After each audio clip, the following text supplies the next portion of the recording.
Today we are in Romsey, where there is this awesome tree. There we go. And of course there's a beehive in it. The hive has been here for literally years.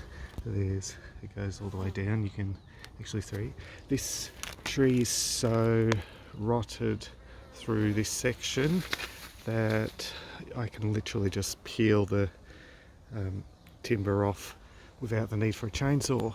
So we're going to try to do it without the chainsaw, and fingers crossed all goes well. So it's not as easy as I hoped, unfortunately. The hive does go huge of it from the bottom there to there, but it then also works its way up the cavity, and I haven't found the top. Get the chainsaw and cut into the dead stuff just there to, fingers crossed, come to the top of the hive. There we go, the hive is now fully exposed. I'll give them time to settle down. I've blocked up the holes going further up. Fingers crossed I've blocked it up well enough that they can't get past there, because I really don't want them to go higher.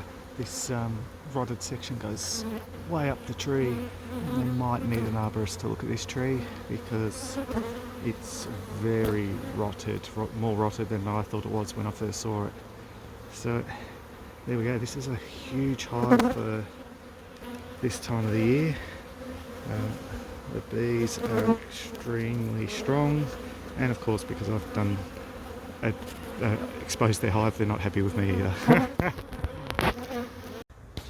As we've already deduced, this hive is very, very, very big. Doink, doink, doink, doink. I've gone away for an hour or so and let the bees settle down, which means most of these lower areas don't have bees on them anymore. And I've now set up the bee vac. It's three boxes with just blank frames in them, because there's so many bees here. If I have them in 2 boxes, they'll cook, and we don't want that. So it's contrary to how I'd normally do a tree cutout or a hive like this. I'd normally cut the hive out into a box and leave the box here, but this hive is just way too big for me to do that. So I'm going to bee vac the bees and cut the comb into a separate box and unite them in quarantine, just so that it's a lot safer and quicker. We've been bee vacking for a while, cleared out a heap of bees, removed a bit of comb up the top just to avoid queen running up there, and we're now finally able to start cutting. There's still a heap of bees in this hive. It's huge particularly for this time of the year, but just in general as well. It's a very big hive. What is unusual for a tree beehive relocation is having these big sheets of straight comb. Normally the comb's more like what's up the top here, where it's all twisty and turny and really difficult to get out in any usable piece. But whole sections of this hive are all beautifully straight and will be able to be framed up and reused by the hive quite easily. I've been working with a sheet down the bottom because as I work, bees fall, and it's easier to bee vac them if they fall onto the sheet rather than onto dirt. Another thing of note is this hive had a reasonable amount of honey in it when I started, but as I'm working there's less and less honey. It's because the bees are uncapping it and eating it. Well, they're putting it into their first stomach where they can regurgitate it. It would appear they've decided to consume the honey because either they're thinking of leaving because now they're exposed, or they just getting prepared in case they have to leave. And if they don't need to leave, they'll put the honey back. But if I see the queen and she's getting chased around the hive, they're trying to lighten her up so she can fly. That means they're getting ready to abscond.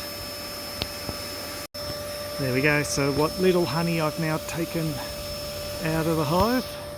So, there we go. I've got most of the sheets. I've got 4 sheets to go. It's been a much bigger job than expected. So the honey's stacked here for the moment. It's a relatively cool day, so we don't have robbing going on. So that isn't really frame upable. So odds on I will crush it down and feed it back to the bees so that they get their honey back. We have all the comb out, as can be seen, but we also know the queen is in behind this. You can see bees in there and up there. Yeah, so queen ran behind there early in the piece, but we pretty much ignored her because we wanted to focus on getting the hive out. But now we need to just bead back all these ones on the front surface and then pull the second layer off. As you can see, secondary cavity, heaps of bees. I'll need to quickly move up there because the bees are climbing. There we go. So secondary cavity was very, very big. Okay, and there's still more there. There we go. So the queen's in the queen clip.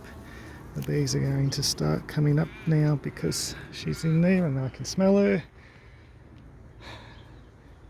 The hive is fully out. And I can't see how there's one bee flying around, so a few will miss the boat unfortunately, but there we go, all done.